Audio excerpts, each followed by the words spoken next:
Certains font de la radio pour meubler le silence. Eux, ils viennent le briser. Karima Brick et Rémi Villemure.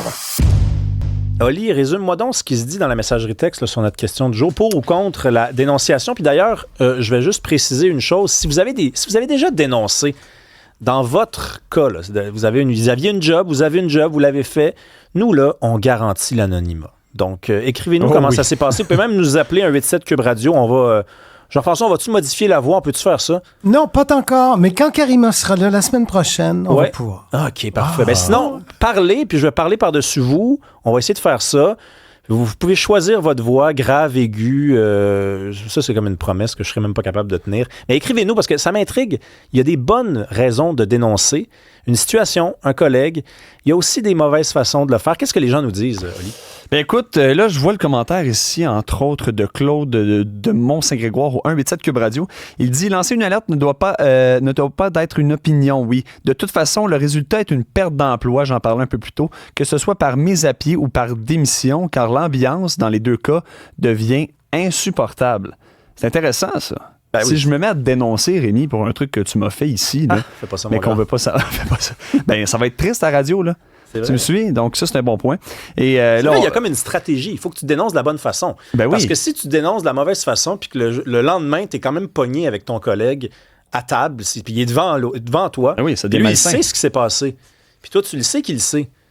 Puis là, tu le sais qu'il le sait, puis il sait qu'il le sait, puis tout le monde le sait. Ouais, il faut que tu places tes cartes comme il faut que tu joues avec tes pions. Daniel de Marieville, il dit là, le PQ crie déjà au scandale par rapport à la situation de la CAQ, mais je suis certain qu'ils auraient fait la même chose. Cet auditeur a totalement raison. Parce que c'est même pas une question partisane, une question idéologique. C'est assez rare dans l'histoire du Québec, finalement, des premiers ministres, des gouvernements qui se sont tenus debout, qui ont, par exemple, assumé que ça puisse se passer. Quand tu es rendu au pouvoir, là, c'est plus la même game. Là. Tu dénonces des affaires dans l'opposition que tu pratiques honnêtement de façon très libre quand tu es rendu au pouvoir.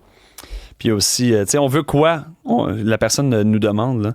On veut de la transparence ou de l'imputabilité? C'est une bonne question, entre les deux. Mais je rappelle quand même, il y a des désavantages à dénoncer. Je les ai nommés tantôt, puis j'y tiens, là, parce que si on disait, OK, c'est encouragé, il faut le faire, et d'ailleurs, le gouvernement ne mènera pas d'enquête. Dans ce cas-ci, ça a été l'UPAC, l'unité permanente anticorruption, qui a mené à l'enquête et au renvoi d'Olivier Smith-Lauzon. Si on dit...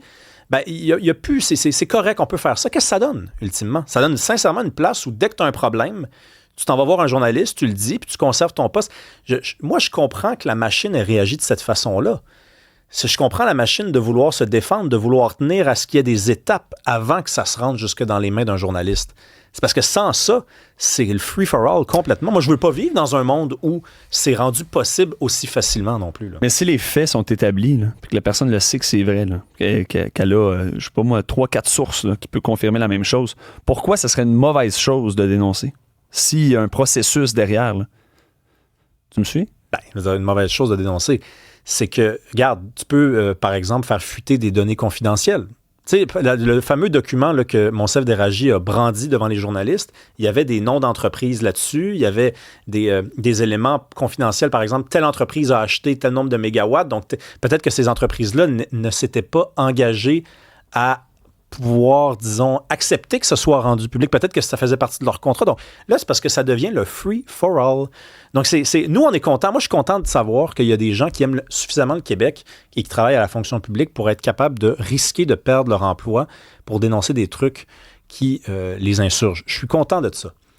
Mais je veux pas vivre dans un monde où c'est toujours ça qui se passe. Puis parce que sinon, ça voudrait dire qu'il y a un désamour aussi envers la fonction. Ça voudrait dire qu'il y a des gens qui travaillent au gouvernement du Québec et qui n'aiment pas suffisamment la machine. Il y a quand même un amour peut-être minimal pour la machine, là, à vouloir à ce que la machine conserve une certaine forme d'intégrité. On se retrouve après la pause.